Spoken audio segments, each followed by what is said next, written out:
Welcome, everyone. This is the second to the last in our Geriatrics Health Promotion lecture series for primary care. Today you are in luck. You're going to be hearing from Richard Stuart, who has expertise in ethics and psychiatry and behavioral sciences. I do want to remind you to please, if you have not attended one of the lectures before, check in with your site coordinator to fill out a profile form. If you have been interested in getting continuing education contact hours for this series, your site coordinator will also have information about how you can sign up for those contact hours. And your site coordinator should also have the evaluation forms that are important for us to be able to get feedback for future planning. Also, you can go to our website, nwgwec.org, and any of the lectures that have been presented in the past couple of years are available up on that website, including this one will be available within the next week. So today I'd like to introduce to you Richard Stuart. He's a clinical professor emeritus in psychiatry and behavioral sciences. As a psychologist, he has taught in the departments of psychiatry, family medicine, psychology, and social work for more than 50 years. Throughout that time, he's also been a member of hospital ethics committees, currently at Swedish Edmonds, and he serves on the medical staff at Swedish. He's a past president of the Association for Behavior and Cognitive Therapy and was a member of the founding board of the Behavior Medicine Society. He's authored more than 100 professional publications, including 10 books. And he's been working with the sick and dying for decades, and in the past 10 years has helped to create advanced care planning projects such as the 6 Steps Living Will. With co-author Stephen Thelke, he developed the MOLI medical orders for end-of-life intervention to improve the PULSE system and a protocol for assessing patients' capacity to make informed decisions about end-of-life care. Today, he's going to be talking about helping patients die on their own terms, guiding capable patients to choose wisely, in creating a 6-step living will, and using MOLI to enter it in the EMRS.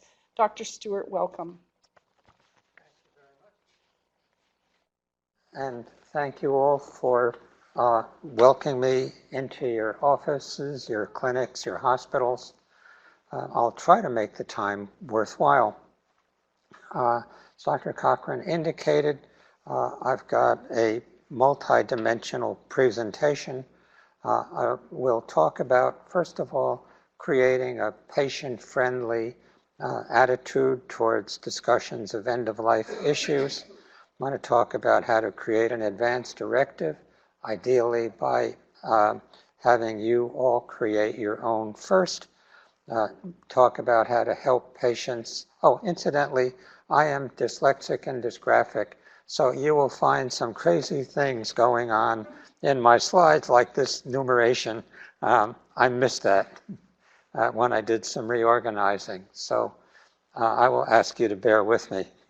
I'm going to talk about how to select surrogates properly and how to train surrogates and providers to honor patients' wishes. Then I want to discuss the MOLI. The MOLI is, I believe, a vast improvement over the PULSE. An advance directive is any statement by patients of the kind of end-of-life treatment that they would like. For many patients, creating a MOLI or a PULSE is the only form of advance directive they will have. The reason that I think the MOLI is superior is that it's far more complete than the PULSE and does that essential job well. Then we'll talk about how to assess the capacity not just of patients but also of surrogates to present and manage patient wishes. And if there's time, and we'll talk about how to motivate and educate patients to be wise consumers of medically related information. This is the slide model that is my ideal. And the only way I would change it is I'd probably add more data. So I'm actually trying to do 5 presentations today, and I could spend 500 slides in order to do it. In order to limit the number of slides, I have violated every tweet requirement for many reasons, some of which are political. So you'll find some of the slides pretty crowded and pretty data heavy. And hopefully I included in the handouts all of those that have enduring utility and that are pretty complex. If there are any that you want that you don't have available, please feel free to contact me. Here, you have my contact information. Don't hesitate to use it. Also, what I forgot to say is I hope that all of you will have 6stepslivingwill.org available while I do the presentation. Hopefully you will have looked at it before and completed your own living will, but if not, it would be very useful for you to be able to refer to it as we go along. So it's going to be a data-heavy presentation. I apologize for that. I get very frustrated when I go to CMEs because I like the topic, and the person often spends an hour and 20 minutes talking about why it's important, and then says, oh, I'm sorry, I don't have time to get to the how-to. What I'm going to try to do is begin with the how-to after a brief introduction, and some of the material that will come later were actually intended to be foundation building. And finally, there are many sides to all the issues that we're going to talk about. I'm going to present one point of view. It's based on a combination of many years of experience and my reading of the literature, but it's a point of view. So what I'd like you to be able to do is think about what you hear today as recommendations, not as axioms. And it's important for you to come to your own decisions about what you want to do, what works, and how to apply it to help patients. So let's begin by how to create a patient-friendly attitude. You can't help patients deal effectively with death if you don't talk about death. We use many euphemisms in the society. We talk about passing. We don't really talk enough about dying. But dying is what we will inevitably do. I'm 85, and I'm going to die probably sooner than anybody that's watching today. I don't like the idea, but it's what is. So it's important to recognize the fact that death is inevitable, and instead of allowing the management of death to divide us as a society, it'd be wonderful if we could all acknowledge its reality and come together in helping people do it on their own terms. You can either approach death lying down, that is, be passive about it and let people do to you what they will, or you can approach death standing up. And that means you think it through, you decide what you want, you make your wishes clear, and that increases the likelihood that you'll get what you want. Again, in order to do that, you have to radically accept the inevitability of death. If you deny death, you give up control, what could be the ultimate opportunity to create meaning in your life. If you accept death, you can control it, and you can die with a much greater sense of completion. If you deny death, you will not complete an advance directive, and that means that the care that you receive at the end of your life may fall far away from the kind of care you would have wanted to receive. And if you don't declare your preferences very clearly, you will doom your loved ones to make decisions on your behalf and then worry about those decisions for years to come. If we had more time, I'd show you a video clip. I've done about 3,000 of these, so I've got lots of information based on patient experiences. One of the video clips that I like to use is that of a nurse who said that her mother died 5 years earlier, And every night since her mother's death, she has alternating nightmares. In one nightmare, her mother comes screaming at her saying, why did you make me suffer so long? And the next night, her mother comes screaming at her, why did you off me so quickly? Unless you declare what you want, you run the risk that the people you care about most will experience a lifetime of self-doubt and guilt. And if more people are involved than one, there's a high probability that you can create major rifts between your loved ones as they debate what it is that would be best for you. So it's important to realize that worldwide 120 people die every minute. 2.6 million people will die in America this year, 5 every minute. And in the course of the 90 minutes that I'll be talking to you, there'll be 450 deaths. Unfortunately, many of the deaths either come sooner or later than people want. Delayed death exposes people to discomfort and pain that they may desperately want to avoid. Rushing death may deny them opportunities to finish the items on their bucket list and do the things that create meaning. Now, it's hard to miss the fact that 70% of Americans say they want to die at home, but 70% die in hospitals, nursing homes, or long-term facilities. 80% say that they want to discuss end-of-life care with their doctors, but only 7% actually have the chance to do so. 82% say it's important to put their wishes in writing, but only 23% actually complete advance directives. Incidentally, all of these data are in public health epidemiologic studies. The outcomes depend entirely on sampling and methodology, so these are approximations of reality, not absolute truths. 60% don't want to burden their families with tough decisions, but 56% never even discuss the issues with the people they care about. Now, in the United States, patient autonomy is very important. Constitution grants right to privacy, which means that you get to control what's done to your body.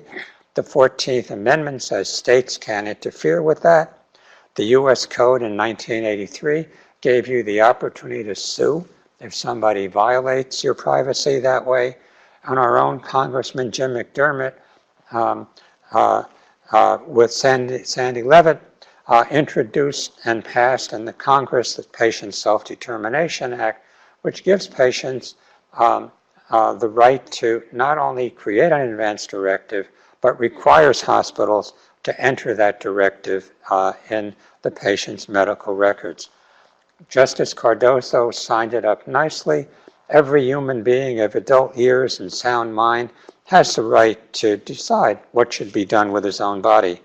Therefore, if we don't ask patients or fail to honor patients' requests for end-of-life care, we run the risk of tort or malpractice legislation.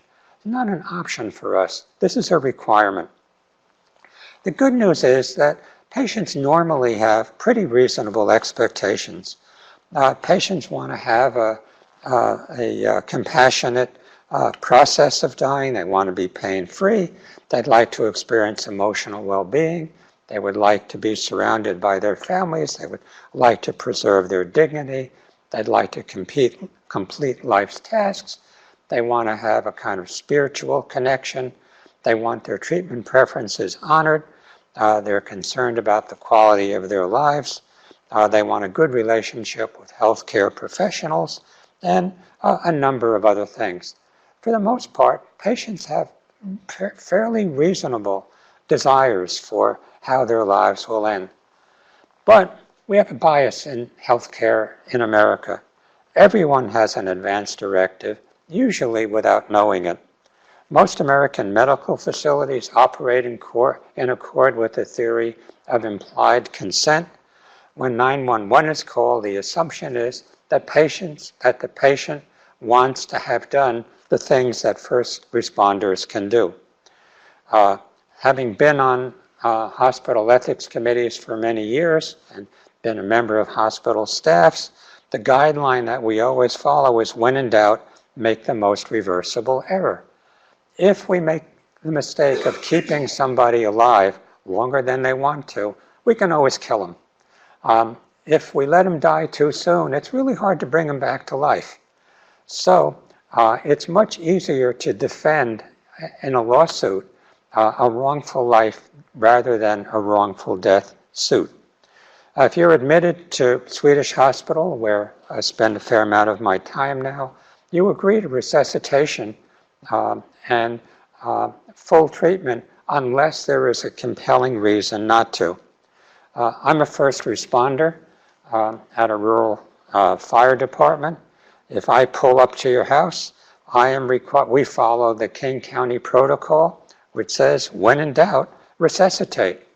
So I am legally obligated to resuscitate unless I have an awfully good reason not to do it. The result of, as a result, there's an inbuilt bias.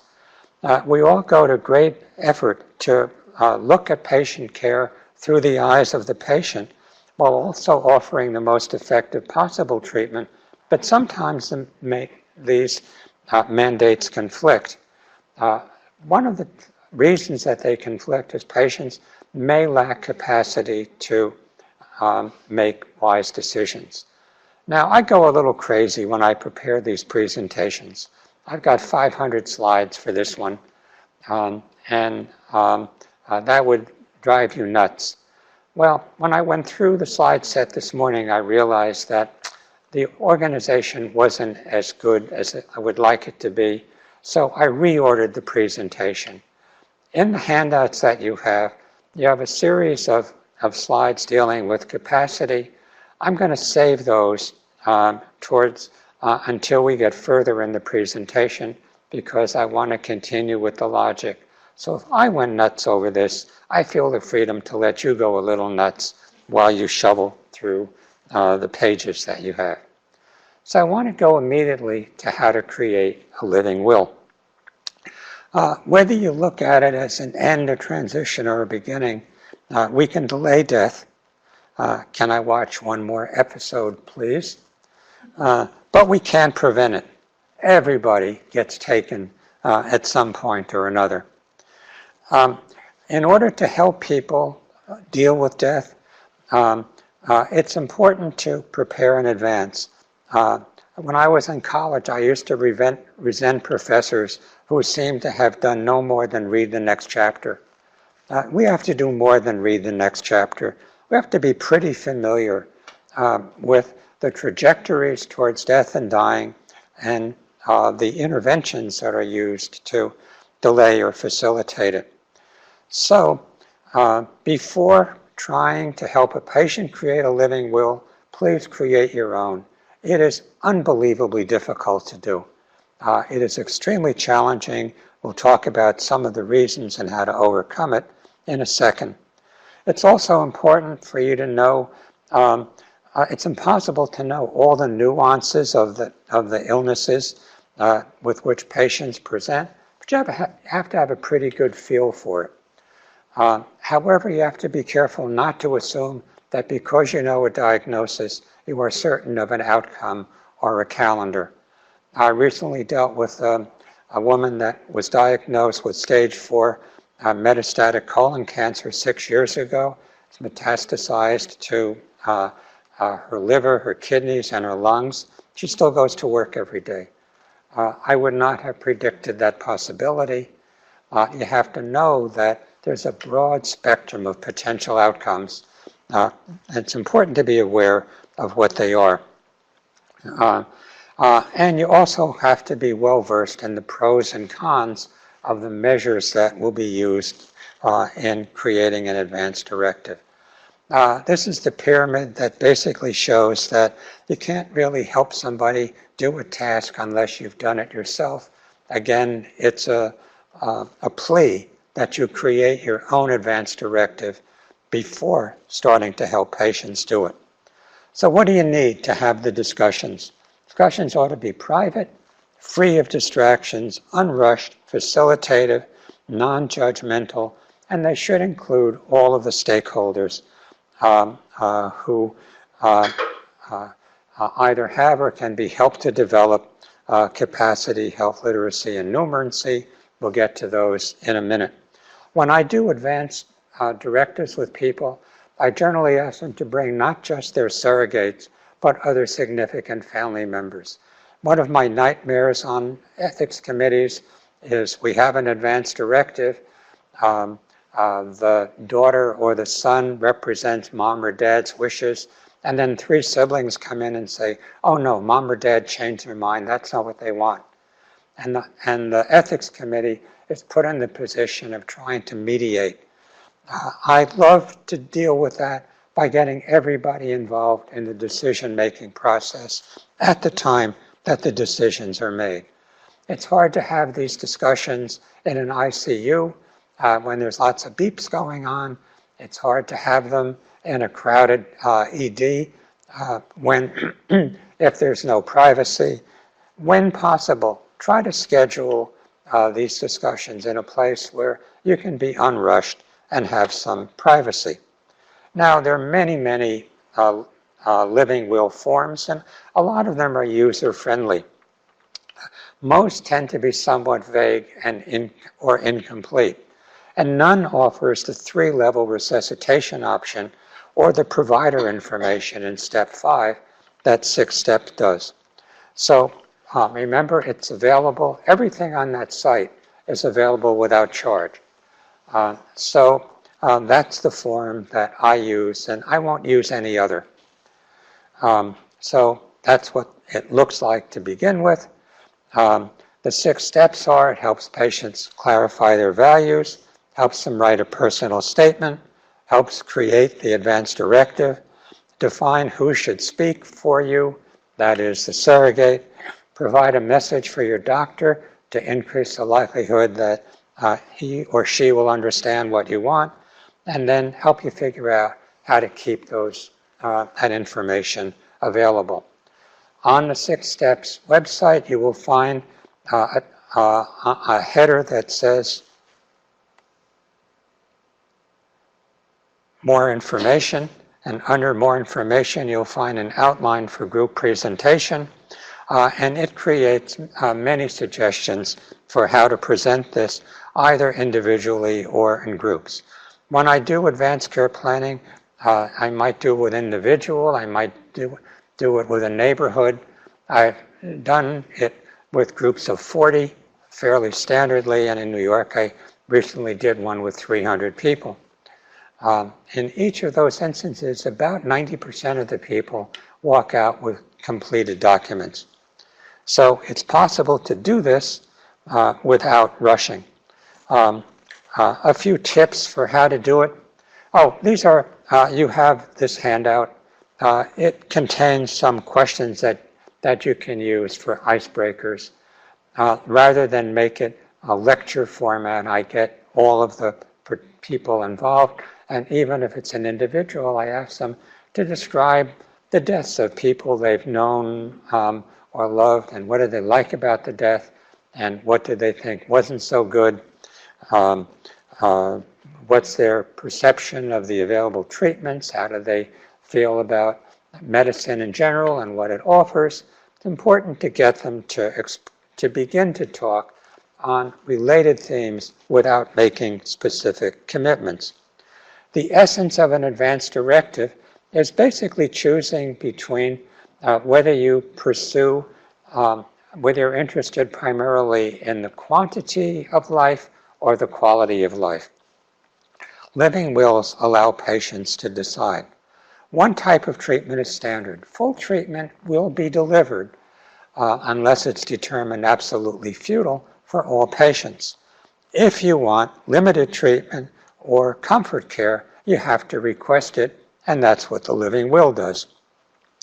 There are actually a range of services. There's aggressive curative treatments that involve multiple experimental drug trials. The woman with metastatic colon cancer, I think, is on her 5th drug trial. There's conservative treatment that doesn't involve extreme actions like radical new drugs. Limited treatment can vary in terms of what's done or how long you want it done or when you want it started. There's active comfort care, which would include antibiotics and some things that actually prolong life. There's passive comfort care, which helps people feel comfortable as they experience a natural death. There's passive accommodation of natural death, and that's voluntary stopping of eating and drinking, so-called VSED. And then there's facilitated death. That can be in Washington State using the Death with Dignity Act, or in states that don't have it using final exit, which uses gas as a way for patients to end their own lives. There is no single right or wrong way to do it. What's right works for you. Now here's why it's so hard. A guy named William Perry did a wonderful book on study of adult cognitive development, but he used Harvard undergraduates as subjects, and nobody believes you can generalize from that population to real people, so the book was basically forgotten. I think it's wonderful. He differentiates three positions. The first one are the dualists. Your things are either white or black, right or wrong. As one of our former presidents liked to say, you're either for us or against us. Relativists say, well, no, wait a minute. There's shades of gray, but one of those positions is correct. And committed relativists say there's shades of gray, and two or more can be correct, even if they're contradictory. That, unfortunately, is the reality in end-of-life treatment planning. There are shades of gray, and there are pros and cons for everything. And that makes it so hard, particularly if you're a committed relativist for making a decision. I kind of envy the dualists in a way. Their life is much simpler, and their cognitive space is much clearer. Essentially, the living will leads providers to the choice between doing something or not doing it. Now, patients differ in how active or passive they want to be. This slide shows a range of differences internationally. In the United States, there's a predominance of patients wanting to be involved. Other countries, patients don't want to be involved. They think either providers or other family members or clerics should make the decisions. There's a long list of ways that patients want to balance the decision making. Some people want to do it on their own. Other people want to make it a community activity. Important to find out from the patient how they want the decision made. When I schedule an advance directive meeting with either an individual or a small group, I ask them, so how do they want the decisions made? And if they want to make it slightly broader, I ask them to bring everybody. So that those are often group discussions. So the first step is to help people clarify their values. Values underlie every perception and every fact. A study done in the 60s showed that 40% of all words used in 27 languages are fundamentally evaluative. Values play a huge role in how people decide what they want done. It's very important to not assume that when patients say, I want to have a particular quality of life, that I'm interested in quantity rather than quality, that you know what they mean. I write a lot of unpopular papers. One of my most important unpopular papers is this one, 12 Practical Suggestions for Achieving Multicultural Competence. It infuriates me when I hear providers talk about somebody who's Mexican American or Asian American as if that says something. Are they Siberian or Cambodian? Are they first, second, or third generation? Are they Buddhist, Taoist, Shinto, Christian, or something else? Do they dream in their native language? Do they speak their native language at home? What exactly does it mean? There is that many degrees of freedom in the way people use the words that are the foundation of advanced care planning. So you have to really be ready to ask exactly what people mean. For me, the essence of cultural, multicultural understanding is the willingness to ask questions and not make assumptions. I like this. I shouldn't use your time for it, but one day Kwang Se and a friend were walking along a riverbank. Kwang Se smiled and said, "How delightfully the fishes are enjoying themselves in the water." "You are not a fish," his friend said. "How do you know whether or not the fishes are enjoying themselves?" "You are not me," Kwang Se said. "How do you know I do not know that the fishes are enjoying themselves?" It's so easy to make assumptions that you know what other people think or mean. It's absolutely essential to ask. Now, for most people, many people worldwide believe that there's a body and a soul, and they divide at death. Francis Crick, whose fame you know, observed that most religions hold that some form of spirit exists, and that in most religions, people believe that at death, the soul leaves the body. This is certainly true in the Christian tradition. In Ecclesiastes, the dust will return to the earth as it was, the soul will return to God who gave it. Genesis, and he breathed his last and died and was gathered to his people. Or James, the body is dead and separated from the spirit. One time I was doing an advanced directive with a 78-year-old man that had ALS, and his daughter burst in and said, "You are a serpent." And I said, "I know that. How can you tell?" And she said, "Well, you are telling my father he should die." I said, "I'm not telling your father he should die. I'm asking your father how he wants to die." She said, "Well, you're forcing him to die early." Said to the father, "What happens when you die?" He said, "My soul finally goes to heaven where it belongs." And I said, "What's keeping it here?" And he said, "My body." I said, St. Paul in Ecclesiastes, I think chapter 13, verse 3, but I'm not sure, said that the soul is the prisoner of the body.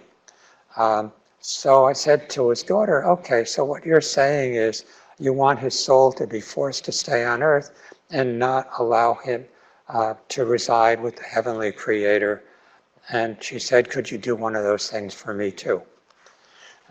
It's important to enter the belief system of the patient as well as you can understand it to help the client or patient make good choices.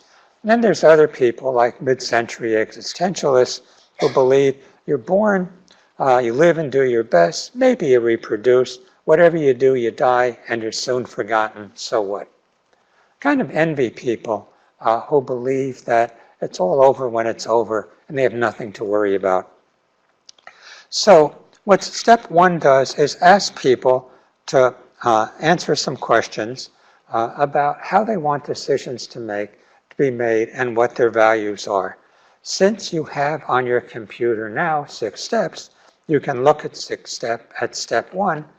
Basically, what happens is people answer the questions and you count the number of answers in column A and column B, and that gives you a pretty good orientation to whether people want to put their chips on quality versus quantity of life.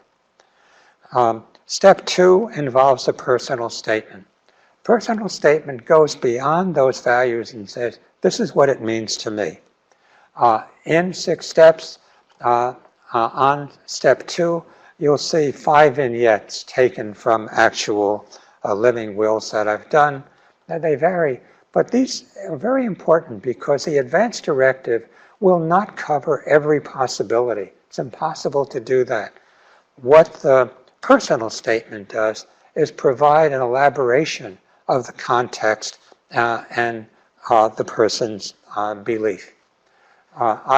Some years ago, dealt on an ethics committee with the mother of a 16-year-old girl who was put in a vegetative state by an auto accident in a car driven by her drunk boyfriend. She had been intubated for 3 months. Her mother was finally ready to let her go. As she was leaving the hospital, she met a faith healer who told her that for $20,000, she would enter a prayer and the daughter would be revived 12 years later on Christmas Day. So mom came back up and said, no, I changed my mind. And I said, what do you think a kid would want? And she said, well, we never talked about it. Oh, she was a girl. And a lot of girls keep diaries. So I said, could you bring in her diary? She did, and we went through it together. And the kid talked about how she loved the feeling of the grass going through her toes in the early morning with the dew. She loved the smell of fresh mown hay. She loved hearing the birds. Say, you know, your daughter's not going to hear those things or feel those things. It seems to me that she would not want to be in the state she's in. The mother said, you're probably right, and let her go. The personal statements fill in the blanks of advance directives and are extremely useful. They don't imply that there's a good death. Remember, I don't think death is particularly good. So what you're looking for is a good enough death. That's very, very personally determined.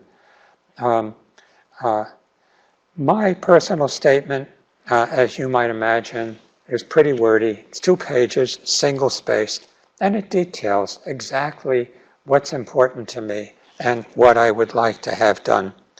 It uses an example, a movie called Johnny Got His Gun, in which Johnny is in a permanent vegetative state for years, is fully conscious of what's going on, is in misery, and was not allowed to die. That is my worst nightmare. My personal statement also says, I'm making this when I am rational and coherent. If I become critically ill, I'm not going to be so rational. Please disregard what I say then and act on what I say now when I have capacity. This is what I wish to be done. So it's useful to have those personal statements. My wife or kids, if they're the ones that are the arbiters of my fate, won't have to guess at what I wanted.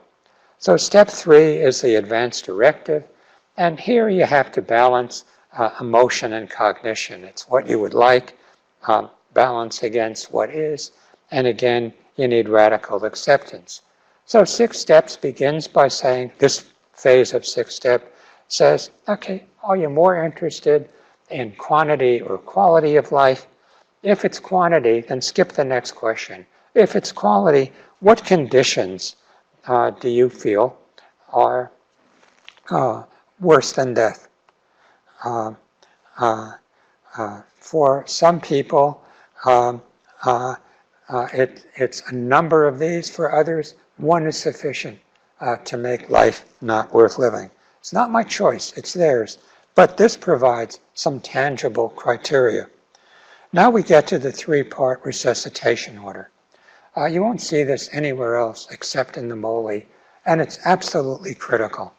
I developed this based on 2 sets of factors. One is I had a lot of resistance from people in developing living wills because they said it's not so absolute. And they were afraid that they would be in a condition in which they had a treatable illness but were allowed to die.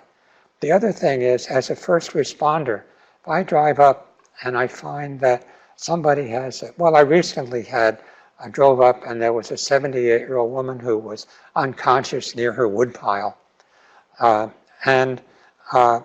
She had that day seen another provider who prescribed a 4th SSRI. So she was taking 4 different SSRIs plus 8 other medications. She collapsed because of an adverse med reaction. I could have let her die because the pulse said so. I think it would have been murder. I resuscitated, we cleaned up her meds, and she's probably got another 5 to 10 years to go. That middle category is extremely important. People object and say, oh, well, first responders have to act quickly. They can't make those decisions. Those are not statements made by first responders. The first thing that I do when I drive up is say, what happened? The husband said she fell down, she saw a doctor today, and there were new meds, or he got stung by 5 wasps. So this 3-category resuscitation option is extremely important. Now, there's also, you all know tin staffel, I hope. There's no such thing as a free lunch. In medicine, every positive effort is counterbalanced by an unwanted direct collateral effect. CPR can be really effective if it's delivered quickly and in a competent manner to a healthy heart. You may not know that CPR was developed in the 60s as treatment for healthy people. As people began to age longer and have more complicated illnesses, CPR is done with progressively more seriously ill people, and it does not produce the miraculous results that you see on TV. At most, 15% of patients who are resuscitated in hospitals get to walk out, and many of those are dead within 6 to 12 months. Also, CPR can be associated with irreversible brain damage. It usually takes, in my rural department, we can get to somebody's house usually within 5 minutes, sometimes 10 if they don't have house numbers out. 10 is too long. If you're hypoxic for 4 to 6 minutes, you'll begin to experience irreversible brain damage. So that's a factor. It's also important to know that CPR is an act of violence. When I do CPR, I have to do 100 to 120 compressions per minute, 2 inches deep in the chest. In an elderly, frail person, that often leads to breaking ribs that can puncture lungs or breaking the sternum. It can also lead to aspirational pneumonia. So CPR should not be used to delay ordinary dying for patients at the end stage of illness. It's important to understand that DNR does not mean do not treat or do not care. DNR means do not resuscitate. So when I talk to patients about having a DNR order, they are familiarized with what it takes to how they will be managed compassionately. The next item in 6 steps, ask people, okay, here's a list of procedures that are commonly done for terminally ill people. Which ones do you want or not want, and under what conditions? You can only have that conversation if you understand what they are. So I have to explain that artificial nutrition and hydration can be useful if you're recovering from surgery or a short-term trauma, but it's contraindicated long-term. And if, for example, we have to put in a peg tubes hurt. So patients are often put in 2-point restraints. They have an open wound in their body, which in hospitals is not a good condition to be in. They often get inadequate nutrition, and they can end up asphyxiating because more fluids enter their stomachs than can be managed, and so they regurgitate and have reflux. So you have to explain that food and nutrition artificially could be good, but it comes at a price. Most people say they want to die at home, and they watch the same black and white movies that I do, where grandpa's in bed holding grandma's hand with 5 children and 14 grandchildren, and maybe the pastor all around being very sweet. and grandpa says, okay, give me one more shot of whiskey and let me go. That isn't the way death usually happens at home.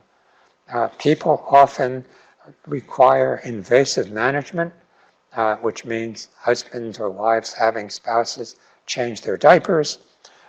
It is a lot of technically challenging intervention. It often puts a tremendous amount of physical strain and fatigue on the caregivers. It's an economic hardship because people often have to work, give up full-time jobs and work part-time or not work at all. Requires 24-hour vigilance.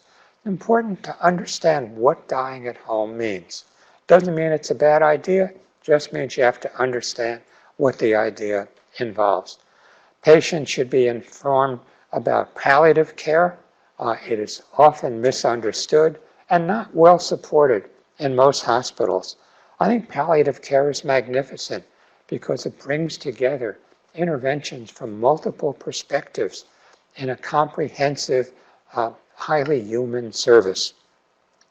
And so one of the things that I do when I discuss living wills with people is help them understand what palliative care is like, palliative care at home versus hospice care. In other words, when you help somebody create an advance directive, it will only be meaningfully done if they fully understand the implications of the decisions that they're making. We haven't gotten to capacity yet, but 6 Steps is designed to evaluate capacity by asking the same questions in 6 different ways. And if patients are consistent in their answers, it's safe to use the document to presume capacity. Since questions often arise about what happens if I have dementia, I really like the 3 dementia directives that are available at dementiadirective.org. I think they're excellent. I wish I wrote them. Step 4 is picking a surrogate. Basically, in order to be a good surrogate, you have to fully understand what the patient wants. You have to be careful to not impose your own judgment and not make inferences on the basis of what you think the person feels or wants. In the state of Washington, statutory hierarchy for decisions are the patient, a court-appointed guardian for patients who lack competency as opposed to capacity, a DPOA, lacking that, a spouse or domestic partner, adult children, parents, or siblings in that order. Oh, and the following individuals may not serve as attorney in fact or agents.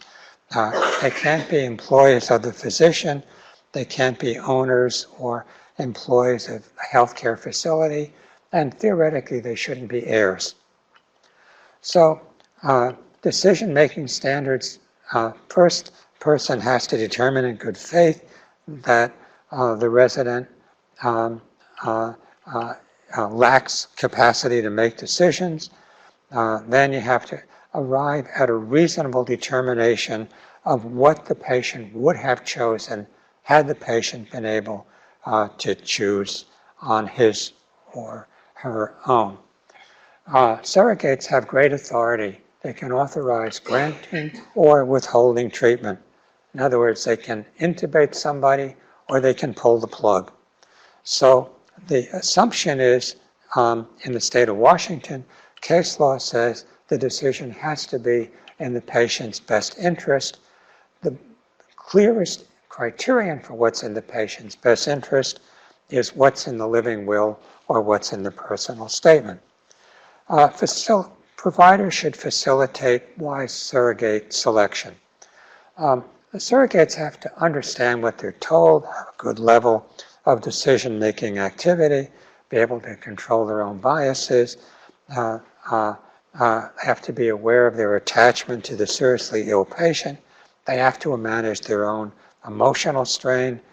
They have to be able to negotiate assertively but respectively, and they have to be able to manage their own stress. My wife, Barbara, is my surrogate, and I am hers. When we first got married, I asked her, do you have any worries about me? And she said, yeah, I'm afraid if I really get sick, you find pain interesting, you'll make me suffer. She said, do you have any worries about me? I said, yeah, you're really worried about pain. I'm afraid if I say have a toothache, you'll say awesome.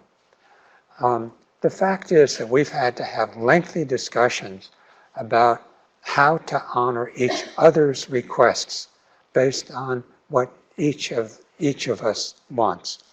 I was in another situation where one of my kids was gravely ill. My wife, ex-wife, really has a tendency to become hyper-emotional and panic and cry. She would have been unable to make the decisions that were needed to guide his care. It had to be me for that reason. She's smart, she loves him, she has his best interest at heart, she's just not good in a crisis.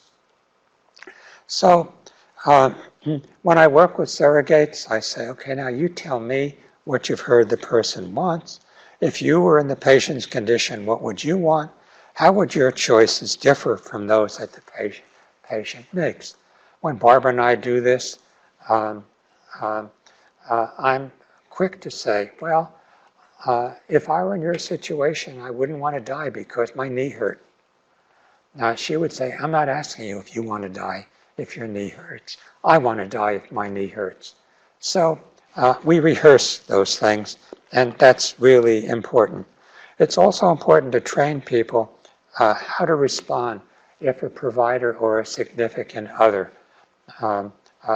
makes a contrary request. For example, I've been in situations where a patient says, comfort care, the surrogate says, my wife really wants to have comfort care, and the doc says, well, if it were my wife, I would want her to get aggressive treatment. That is so grossly inappropriate. So what I train patients to do is say, it's not your wife, it's my wife. And this is what my wife wants. Patients have got to be able to stand up to criticism of their decision, and we rehearse doing that. You also have to help patients manage their emotions. You have in the handouts this list of questions that can be used to help surrogates do that. And again, I do a lot of this in role play. Question in advanced directives is how much leeway you want the surrogate to have. In the 6 steps, DPOA, it stipulates, do you want the surrogate to use his or her own judgment?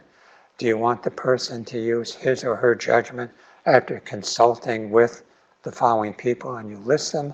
Or do you want your wishes to be honored as stated?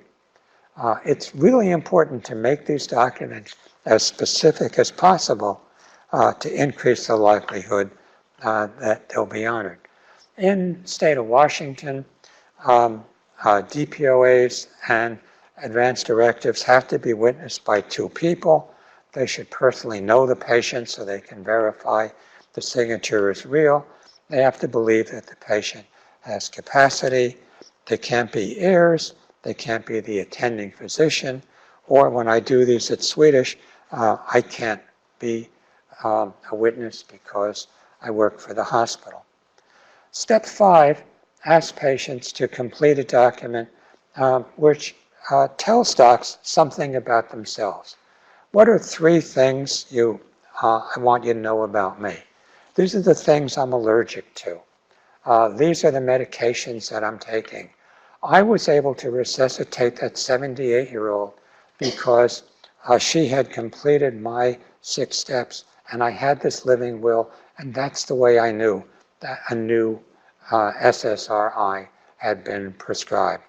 It's really important for the doc to know something about the patient. The average patient in an ICU will see 5 different physicians in the last 7 days of life. Often they don't have time to read the chart and won't know squat about the patient. When I was 76, I was hiking on the south side of Mount Baker. The only time I've done a hike alone, I know better. A log over a stream broke 2.5 miles from the trailhead. I fell and injured my ankle, walked out, drove home. When I got home and when my wife got home, she saw me sitting with my leg up. She said, "What's wrong?" I said, "I sprained my ankle." She said, "What does it look like?" I said, "I don't know. I didn't look at it." So we looked at it, and she said, "My God, it's this far around. It's broken." I said, "If it was broken, I couldn't have walked out 2.5 miles. Fact is, I have a high pain threshold, and I could have."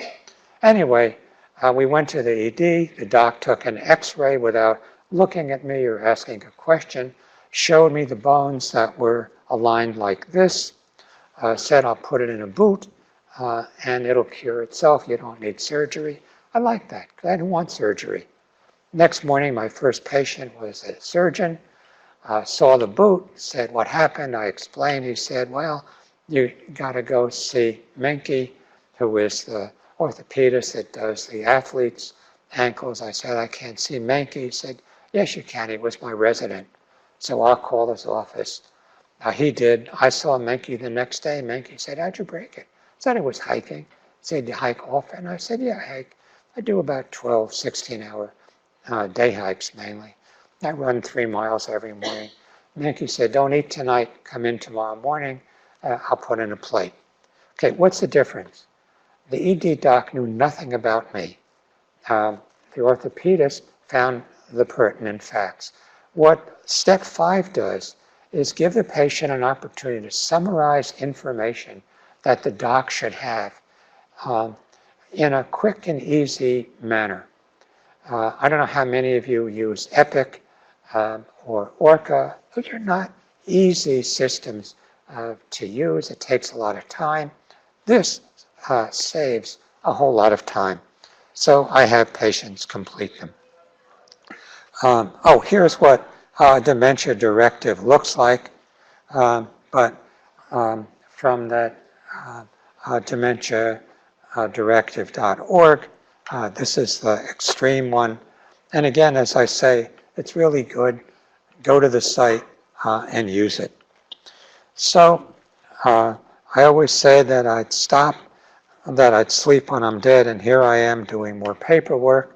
Even after we've done step 5, we go on to step 6, and as you'll see, it has a whole lot of suggestions for what people should do in order to make sure that their wishes are honored, including make sure that every day you've said everything you want to have said to the people you care most about. Every day when I go out to run in the morning, I'm careful to say to Barbara, "I love you," because I don't want her to forget if I die jogging the way Jim Fix did. So once the advanced directive is completed and it's been rehearsed, it's still not enough.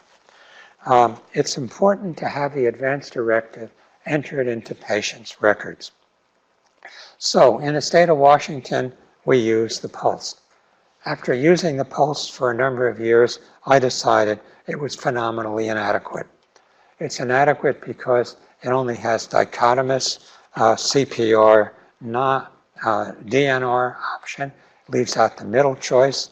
It only asks for 2 of the 6 end-of-life alternatives. It does not ask clearly about patients' values. So I developed the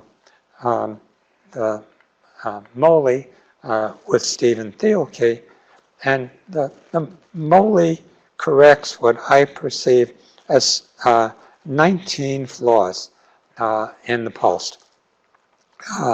Among other things, it asks the facilitator to validate that the patient demonstrated capacity to complete the form. If you haven't done that, the validity of the document can be questioned. Can you use the MOLI? The state requires hospitals to honor the pulse. It does not require the use of the pulse. So when I do this, I have my patients complete the MOLE, which is scanned into their medical records. Another reason this is important is that for the 77% of patients who don't have advanced directives, this may be as close as they come. So if this document isn't complete, if it doesn't include the essence of what an advanced directive has, it's not a suitable guide. So I urge you to read the papers to which you've got hot links. You can also get hot links to the papers on the MOLE in 6 Steps Living Will under the tab Getting Your Wishes in Your Medical Record. Please take this seriously. If you don't do 6 steps with people or have living will discussions, definitely help them, at least help them complete a living will. And if you do have them do 6 steps, make sure the effort results in the power to produce the kind of end-of-life treatment that they want. If you have any questions about how to use the MOLE, I'll be glad to show you. I'm producing some YouTubes to demonstrate how to complete it.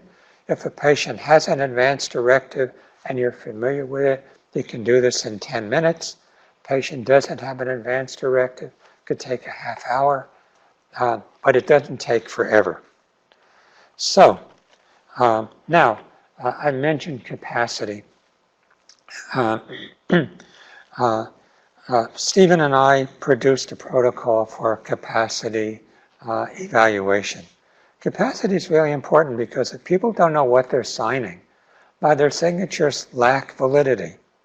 So, capable patients, by definition, can give informed consent to treatment, and it's supported by their right to do that, supported by the principle of autonomy and the principle of beneficence and non-malfeasance, which means that they get what they ask for.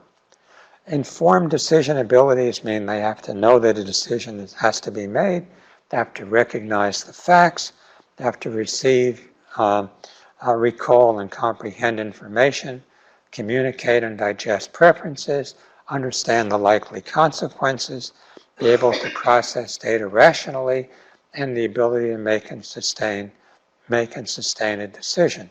And all of those depend on capacity. So what is capacity? It's a legal determination, not a strictly medical one.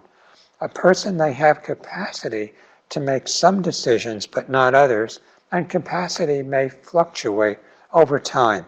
It's important to know that capacity is not sanity.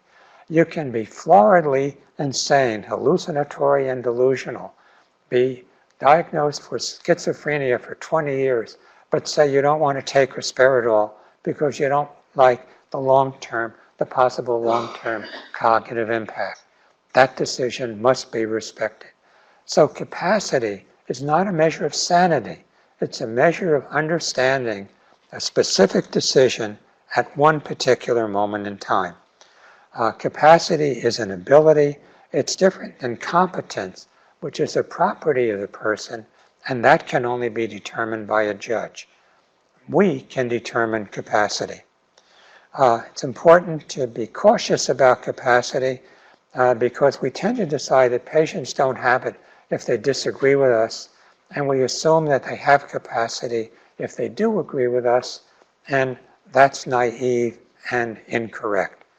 Patients may have or lack capacity, whether they agree or disagree with us. It's important to assess it. A few overlooked considerations. Capacity is an issue even if you ask the patient if they want to continue a course of action that's currently being taken, particularly if it has any commensatory risks.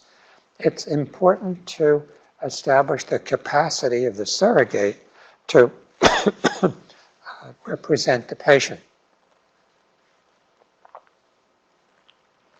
Some people have said, oh, we don't have the right to question surrogates. not only do you have a right, you have a responsibility. The surrogate doesn't understand what he or she is requesting. It cannot be a valid request. And gender plays a role in evaluating capacity. Men tend not to ask questions, and they tend to say yes, even if they don't understand. My wife wants to go to all medical appointments with me because she thinks I won't tell the doc anything, and I will say, yes, I understand, just because I don't want to look foolish. That, unfortunately, is accurate. So, in order to facilitate patients having informed consent, we have to explain the diagnosis and prognosis, what the treatment is, what the risks are, the likelihood of success, possible complications, alternatives, and what would happen if the patient chose to do nothing. Medical capacity is a form of supported decision-making, but you have to make sure that you have provided the language, you provided the information in a way that the patient fully understands, which might mean a translator, it might mean using visual aids. There are a whole variety of ways to communicate the information. Paradoxically, we're required to assume that decision makers are capable, but we're also obligated to assess capacity when we suspect that it might be absent. And here's how. In the paper that you will download, this is the protocol that Stephen and I developed, and it's very straightforward. It tells you the steps that should be followed when you assess capacity. One of the things that you have to do is make sure the patient's not delirious. If you have a question about that, this is one of the the quickest and easiest delirium scales that I use, and I think that I use 7 of those criteria to assess the patient. You also have to make sure that the patient has health literacy and numeracy, can understand the meaning of the words and the numbers. There are a list of ways to measure it and ways to produce it. For example, numeracy, I like the ice cream, which was actually put out by Pfizer, measure to evaluate whether patients understand what it means when you say that this ice cream is 90% whole milk or has 400% of your daily calorie allocation. Although it's very challenging, like pregnancy, capacity is a dichotomous choice. People either have it or they don't for a specific decision. Remember, they can regain it. So these are the 4 cornerstones of capacity evaluation. And again, you have this in the handout.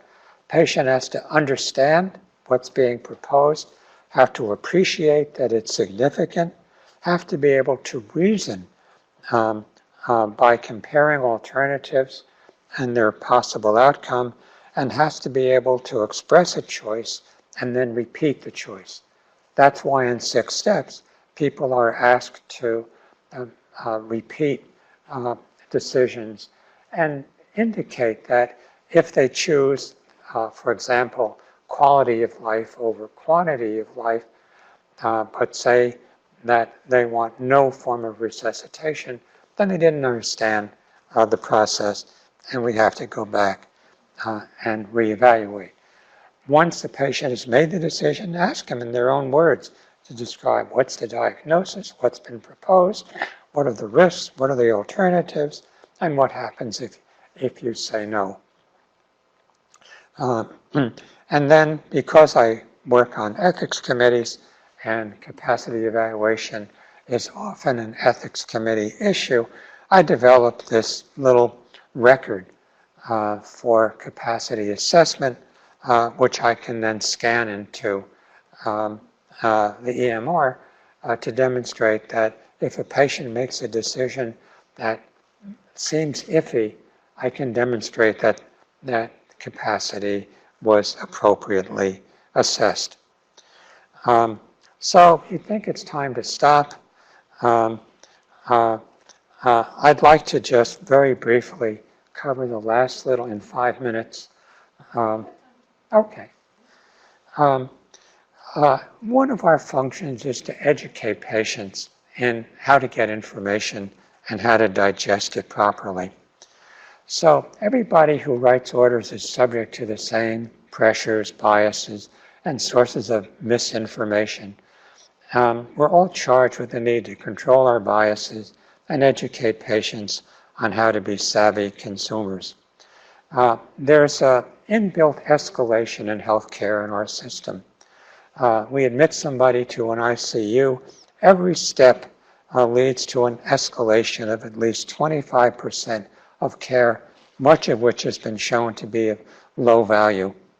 And it becomes compounded and cumulative. A lot of the treatment is known to be futile. This Medscape survey from a few years ago really disturbed me. Would you do life-sustaining treatment if you considered it futile? 18% of cardiologists, 14% of oncologists, and 27% of ED docs said they would. That's chilling to me. Might you do it? Does it depend? It's really open for the majority of patients. So that's what patients have to defend against. There's a lot of over-treatment in our system. There's over-diagnosis. We diagnose conditions that will never cause symptoms. ICD-10 has 72,240 different diagnoses, including, I learned yesterday, bitten by a pelican. A lot of those diagnoses are clinically meaningless. But once they're entered, that leads to the possibility of treatments that may not be necessary. Overtreatment often causes consequences that are graver than the symptoms. A lot of it's futile. It's supported by limited evidence, and it exceeds conventional standards. Therapies that we potentially overuse include end-of-life therapies first. Those of us working in the area have to be very mindful that there's a real tendency to do things that are futile, unproductive, and meaningless. But here's the hierarchy done according to this JAMA study in 2014.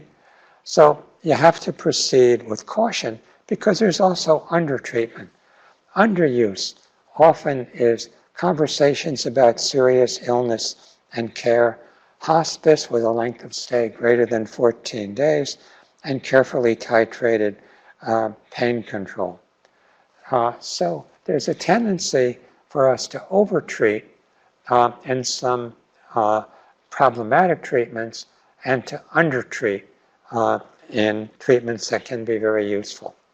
Now, a lot of docs I talk to say, well, they don't want to tell the patient the diagnosis, or they don't want to talk about a terminal condition.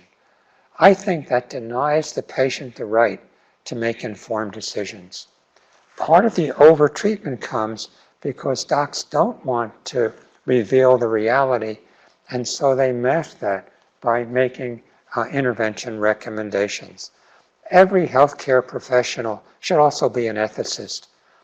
It's one of my major missions to increase the likelihood of that happening. Why do we overprescribe? We're afraid of being sued.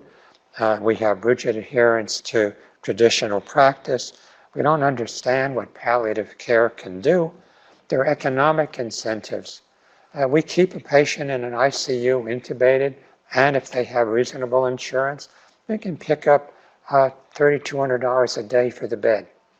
For the hospital, that's better than keeping the bed empty. That doesn't mean the patient ought to be in it. And also, providers are reimbursed often in terms of the number of procedures that they do, not in terms of the number of patients who they help. And so there's also overtreatment because we don't educate patients about their rights. The costs are enormous, preventable harm and waste, poor clinical outcomes, higher mortality. Iatrogenic illness is illness caused by the treatment. There are many iatrogenic illnesses for some of the advanced complex kinds of treatments that we offer, and we pay dearly for it. In 2010, 27% of Medicaid budget was spent on fragmented, uncoordinated care in their final year of life, 78% in their final month. Much of that care was clinically unproductive. Skipping down, out-of-pocket costs for patients exceed 25% of baseline family assets, 43% of non-family assets, and 2 years ago accounted for 59% of personal bankruptcies. It is a hugely expensive process, and it was documented that in 2002, 30,000 iatrogenic deaths, deaths caused by the treatment, resulted in, with a result of overtreatment. So, we've got to give accurate information, and we have to be careful about it. And patients are now arriving at our offices with demands for very inappropriate kinds of care. For example, there's I can't easily go into online access, but there was a wonderful ad campaign showing confidence kills, put forth by the Light of Life Foundation. How could the Light of Life Foundation be bad? Well, if you look behind the curtain, you find out that its sponsors are ISIL, Bayer Healthcare, Veracyte, Sanofi, Genzyme, Shire, and Interspace Diagnostics. And what they're promoting is everybody should get frequent thyroid checks and treat thyroid abnormalities. A lot of patients believe if they go to illness organization websites, they'll get accurate information. Here's a study that looked at 14 sites that spent $116 million to promote interventions that are often not in the patient's interest. Organizations like the Crohn's and Colitis Foundation, the American Diabetes Association, and the Patient Access Network Foundations. The marketers are brilliant at naming the sites in ways that sound patient-friendly. How effective are they? Hugely effective. There's a massive overdiagnosis of thyroid cancer years ago with no impact on care.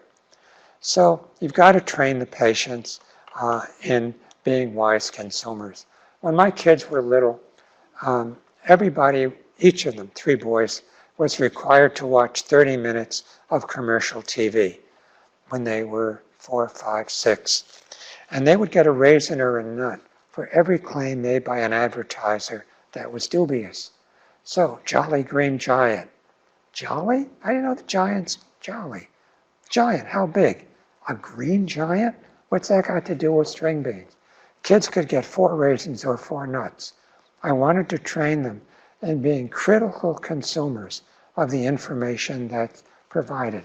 That's what I have to do with my patients today. I help them understand where did they get the information, what's the likelihood that it's credible. It's a tremendous service that we can do. It doesn't take a lot of time. And there are some good books for motivated patients. I'm surprised at the good quality of the literature. It's almost as good as all of the programs that try to get patients to act imprudently. So that's as much as, I mean, I'm going on to some of the 270 slides you haven't seen and don't want to see. So we'll stop there. Here's what I want to try to summarize. Here's what I've tried to cover. We have an obligation, a legal and moral obligation, to help people think through what kind of care they want to receive, and then help them express their desires in unambiguous terms that are available to providers who can act in the patient's interest. That means they have to complete a living will, which for me is a three-part document.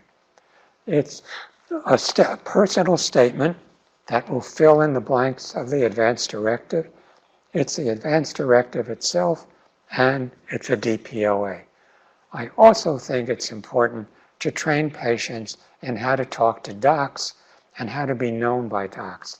If I had step 5, the doc that I saw in the ED would not have made an inappropriate recommendation. If I didn't have step 5, the 78-year-old woman I resuscitated would be dead today instead of happily chopping wood. So then it's important to make sure that those wishes get incorporated in patients' EMRs, and I strongly urge you to use the MOLI to do that. It's easily downloadable. You can customize. It is a, again, free document that you can customize in your own way. There's spaces provided for you to put in your own identification or institutional identification. You can customize it to meet your needs. But please don't change the essential content, because that's designed to increase the likelihood that patient care received is patient care desired. And then finally, in doing all of this, make sure that you are mindful about capacity and evaluate the capacity of decision makers at each stage in the process, and to increase capacity, educate patients in how to be more knowledgeable consumers of the information to which they're exposed.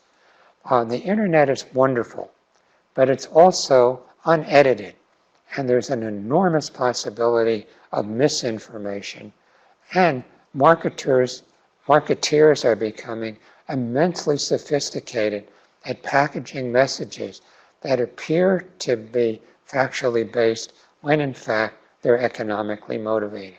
So help your patients be really savvy consumers of information. So that's my pitch. Okay, so we're already getting some questions. Ingrid is asking if there's a YouTube video that you have that sort of hits the high points of your assessment.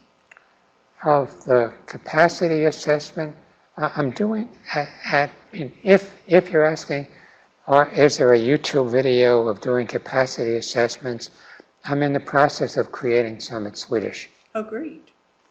And then Missoula is asking, said the summary that you just completed, do you have this summarized on a slide or on your website? And I can say that his updated slides will be posted on our website within about the next 24 hours, and that's at nwgwec.org.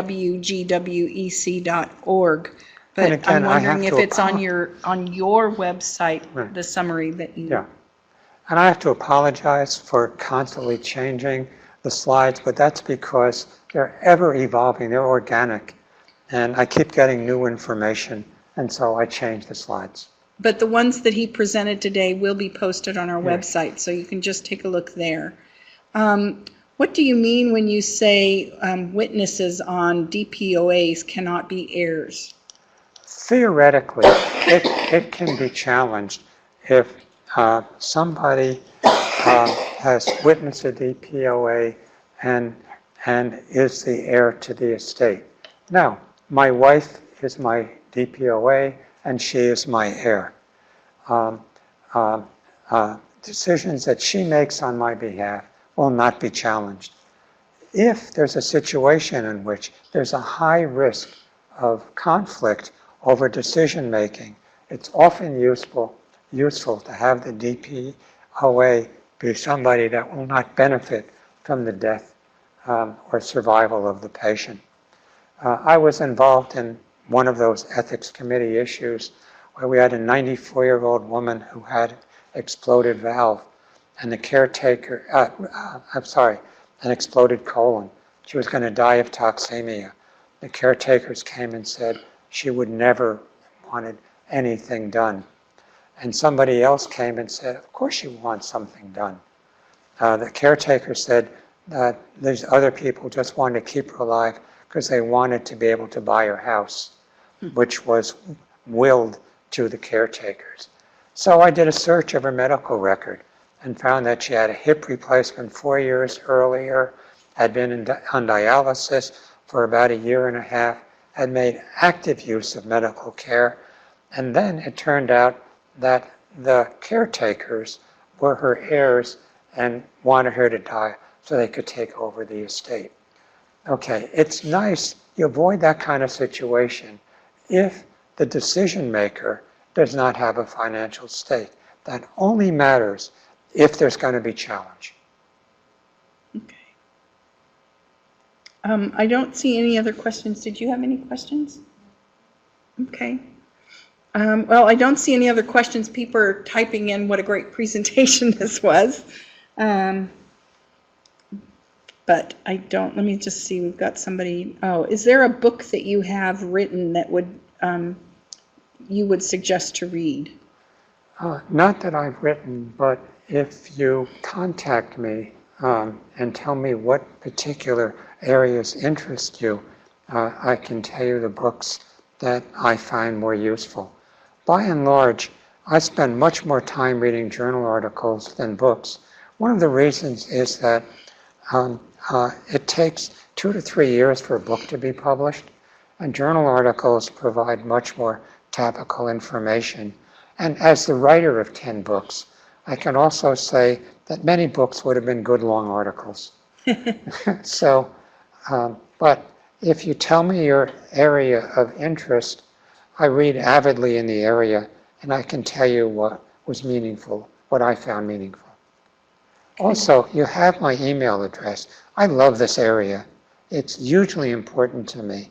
And if I can facilitate your putting the things I've talked about in practice in any way, let me know, and I will be happy to do it. Nice. Okay, I think we're done for the day. Thank you very, very much.